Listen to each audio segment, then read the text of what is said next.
ejo bundi umuturage yaje kugana mu biro byawe, ukimara kubona yinjiye mu muryango, urebye mu nzara ubona ni itaka ririmo, mu mutwe ubona ntaherutse gukaraba, akwegereye wumva aranuka cyangwa se impumuro ye ntago ari nziza. Urangije uravuga ati bugumye hanze undi yinjire cyangwa se ndaza kugufasha, nyamara ntabwo wavuze kuri buze kumufasha bitewe nuko byari byo, ahubwo byari bitewe nuko ukimubona amurebye ati nta avuye kwa ngofero, asa gutya, areba gutya. Uravuga ati kubwizo mpamvu ntago ndibuze kugufasha, cyangwa nindi buze kugufasha ndagufashiriza igihe nshaki. Haricara aragutegereje.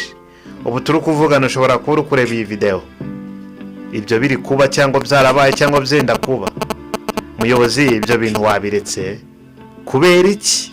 Muyobozi, kubera iki? Kubera iki ibintu nk'ibi ubikora ubizi neza ko atari byiza?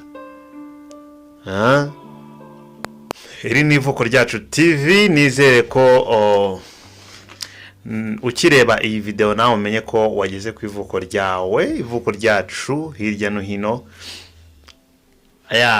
Ivuko Ryacu. Ikiganiro umunsi wa none, ikiganiro ni kubera iki?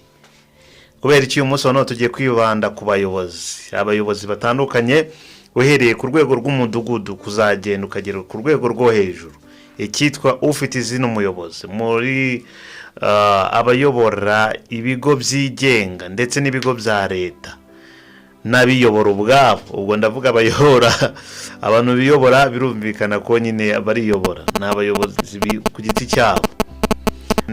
No. Ahangaha muri Bibiliya hari ingero, mbere byose yuko ntago turi buze gutinda, hari ingero dushaka kwifashisha, ingero zagaragaye zidasanzwe z'abayobozi muri Bibiliya.